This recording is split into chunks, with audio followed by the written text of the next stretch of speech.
Candidates are so excited when they finally get an offer that rarely do they stop and think, should I actually accept this offer? The reality is every offer is not worth accepting.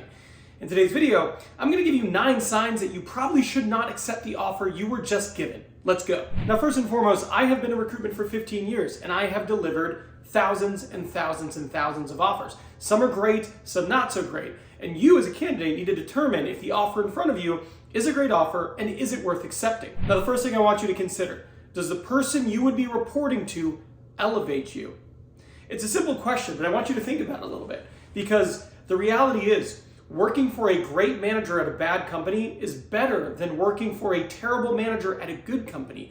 The person who is going to be leading you has a massive impact, not only on your career, but your general well-being. Beyond that, does this person actually make you better? Are they going to help grow you? Are they going to expose you to opportunity? Do they have a plan for you? When you are interviewing someone, you're not just trying to impress them. You also need to be evaluating, do I want to report to this person? Are they going to create an environment I want to exist within? And ultimately, will they help me get to the next step? Will they help elevate me? Will they help grow me? The things that matter to me, are they going to be able to achieve those things as my leader? The next thing you need to consider before you decide I'm going to accept this offer, is it a good move financially? And I don't mean a good move financially for you, like you'll look at the offer, is it a good offer, yes or no? But beyond that, the company, financially, how are they doing? So very few candidates actually look at a company and determine, hey, is this a good decision? Is this company, growing, or are they shrinking? Are they opening new facilities, or are they closing facilities and laying people off? It's really important to understand the financial well-being of the company you're joining. Now, if they are public, it is really easy to go to like Yahoo Finance and take a look at some of their recent statements and stuff like that.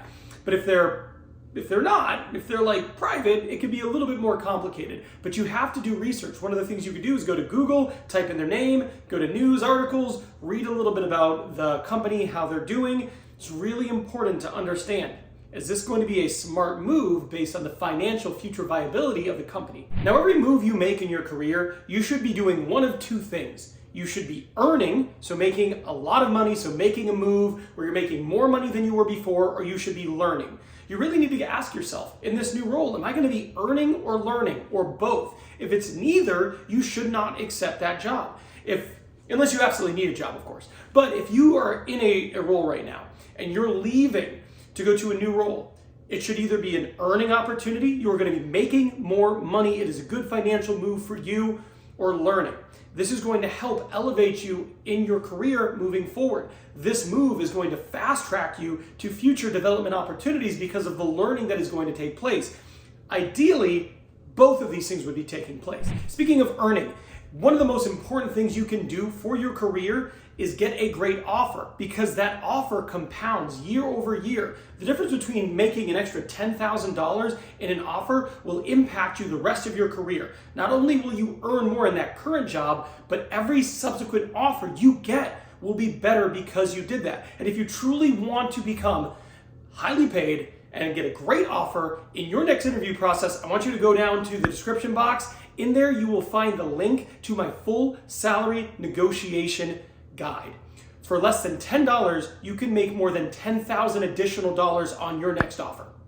If you do not go to Glassdoor and check out the reviews on the company you are joining, that is just like asking for things to go terribly wrong. It is so easy. Go to Glassdoor, type in the company name, and see, what do people think of this organization?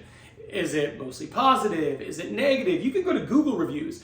You can go to like a variety of different places, but if you do no research on how the people who have worked for that company feel about their time there, that is a huge mistake. Make sure you do that. One of the things I'm always worried about as a candidate is when I look at the LinkedIn pages of the people who work for the organization that I'm interviewing at, and I don't see any tenure there. There's nobody who has been there for an extended period of time. Everyone who is there, who is on the team that I'm going to be joining, has only been there for a short amount of time. Why would that happen?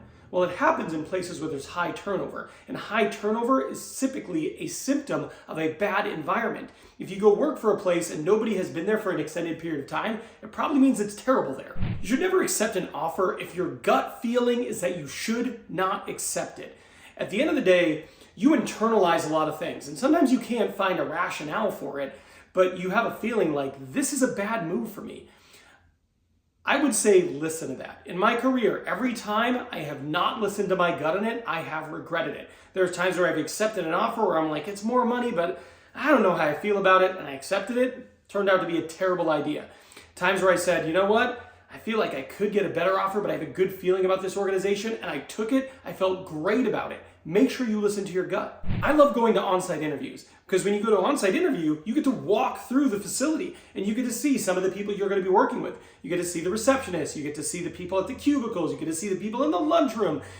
If it feels like a prison and they look miserable, I would not accept that offer. The reality is, if you go to a company and people like working there, there's going to be people laughing, there's going to be people talking, there's going to be a lack of an overwhelming sense of dread. But if you go to a place and everybody seems to hate it, it feels like that for a reason. I always tell people the behavior you get from the people interviewing you does not improve when you accept their job. If your experience as a candidate was terrible, you do not want to take that job.